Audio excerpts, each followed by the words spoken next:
Welcome. Feel free and breathe easy.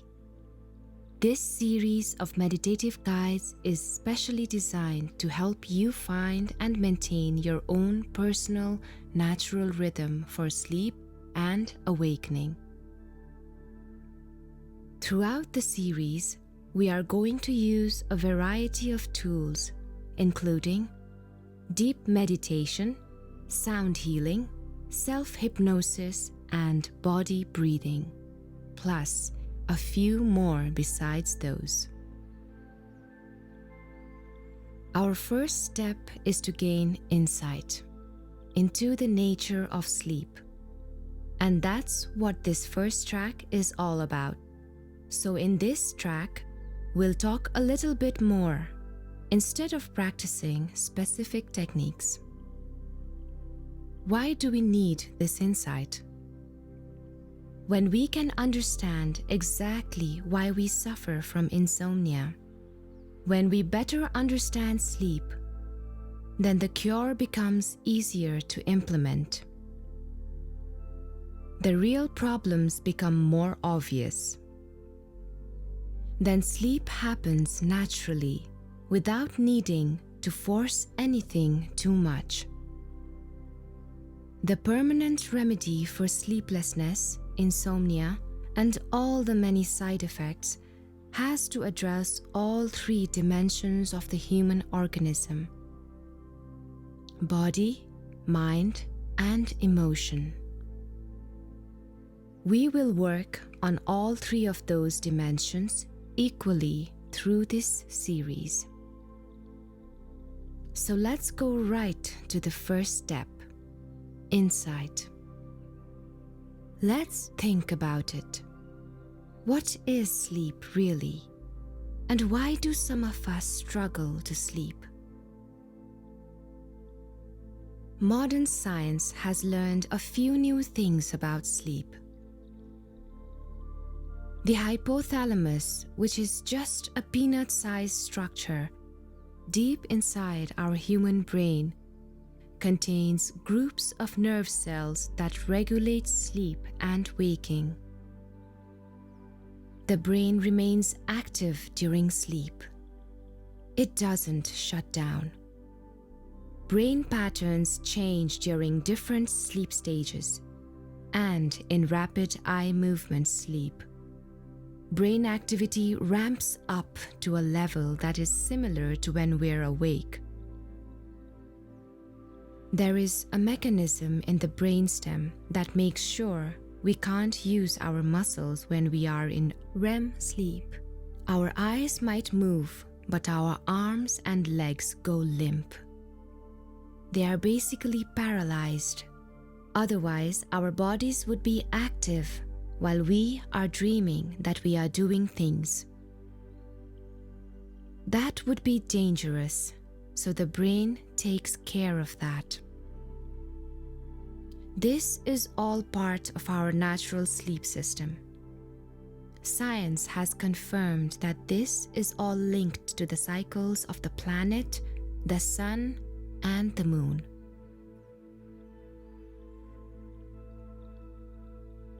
Scientists have also long known that stimulating chemicals like caffeine, for example, make it more difficult to sleep.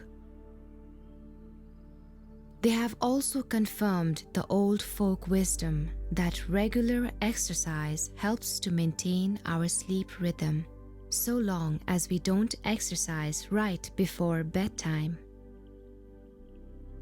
Strangely, though, modern science cannot say for sure why we sleep at all, let alone dream. Our best scientific guess is that the brain needs time to recover and process waste material. This is where ancient esoteric knowledge helps us. It tells us a bit more about the mysteries of sleep. Even the ancient yogis knew that all people regularly go through 3 distinct mind phases or mental states.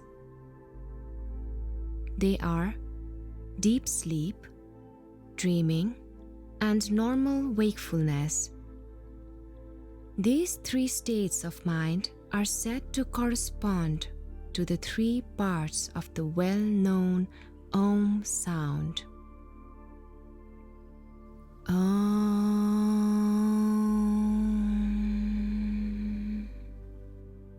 The meditation masters of old tell us that when we sleep deeply, we experience a particular mental state.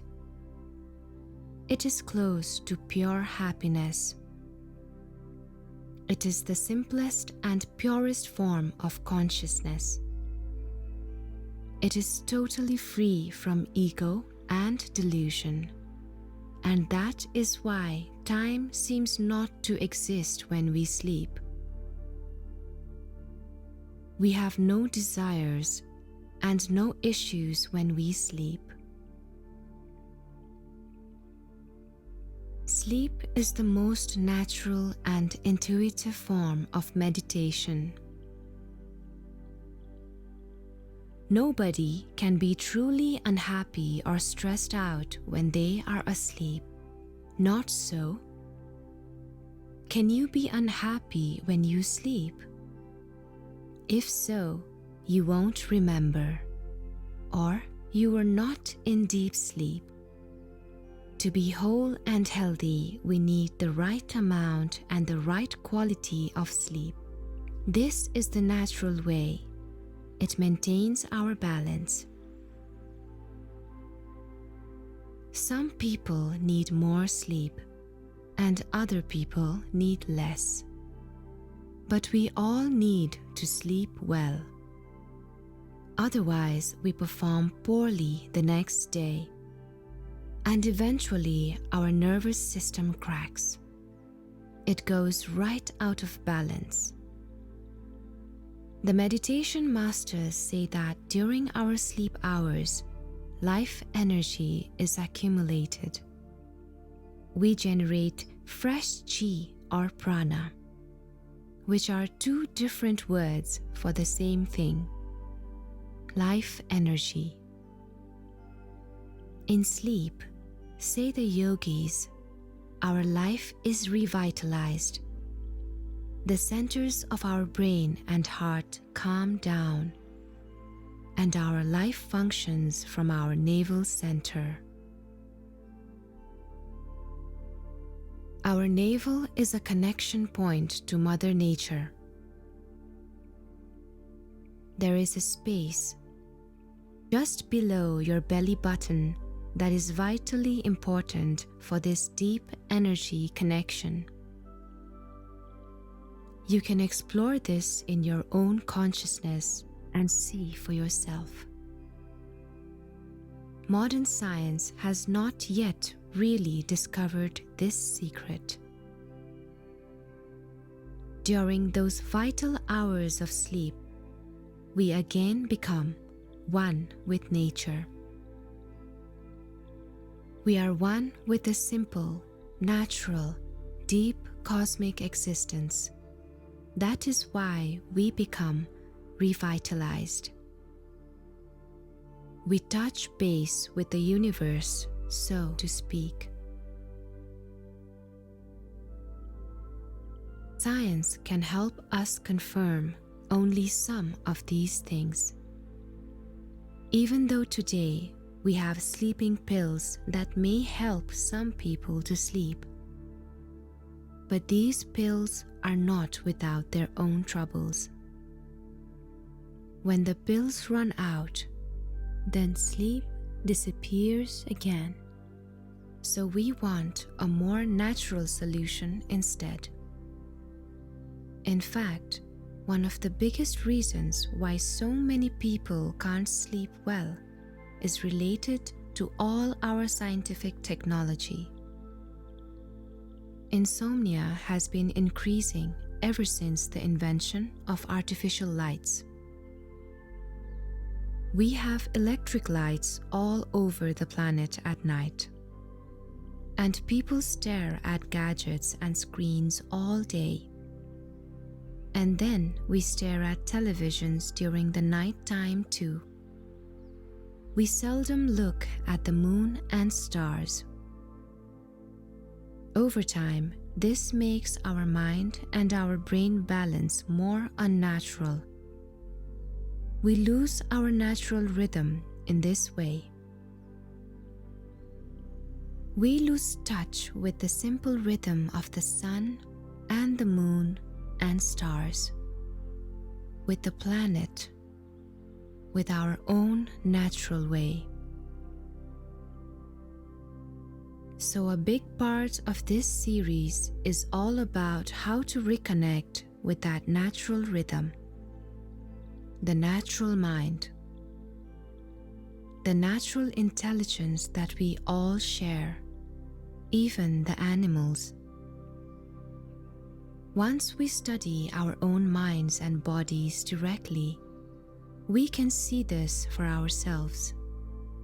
It is quite obvious.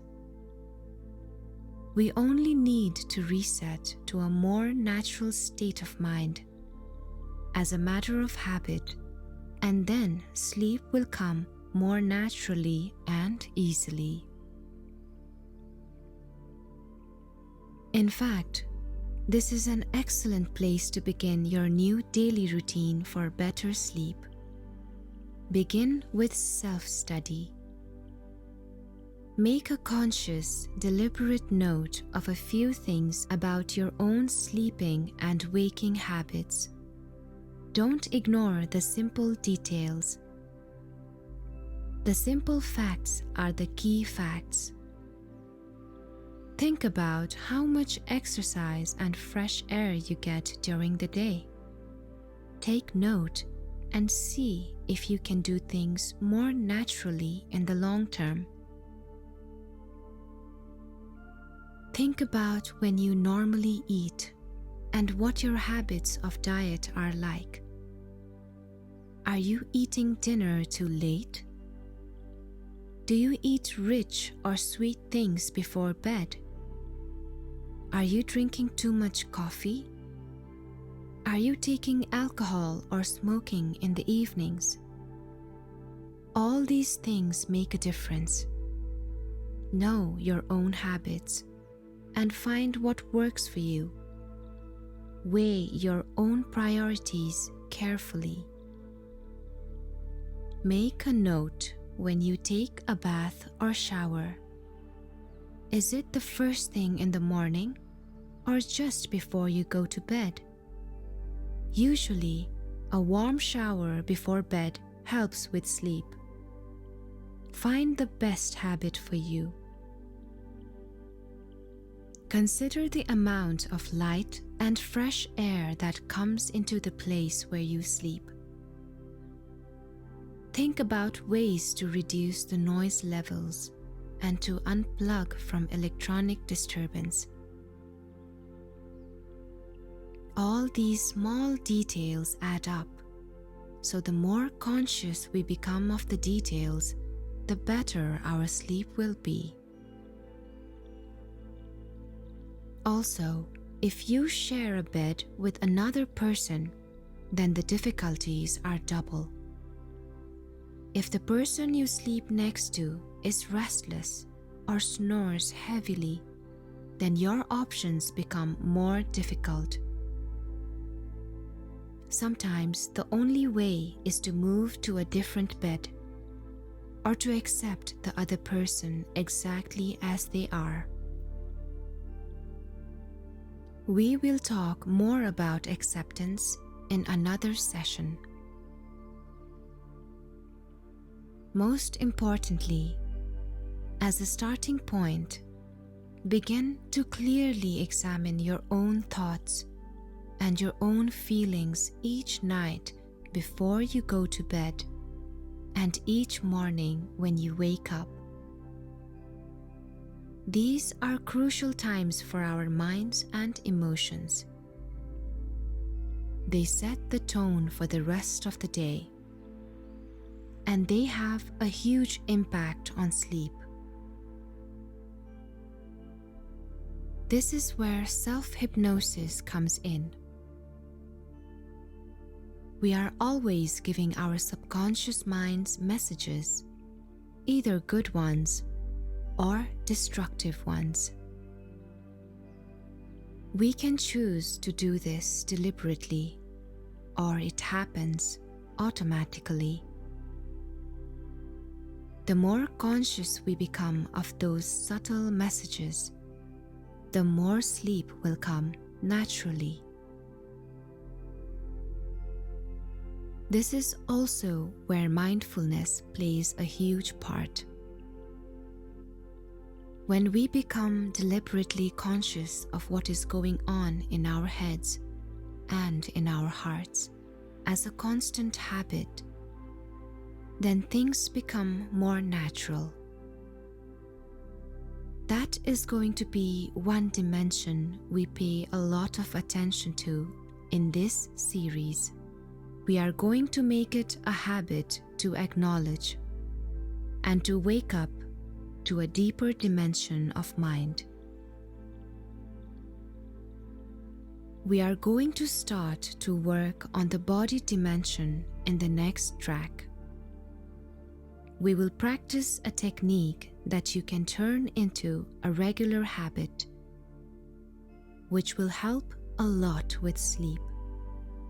We are also going to work on the emotional dimension. It is a well-known fact that when our hearts are happy and at peace, we sleep more soundfully. So, that gives us a little more insight into the true nature of sleep. A good place to start. With the foundation in place, we can move on to the techniques. The Truemefy team wishes you every success and a peaceful sleep.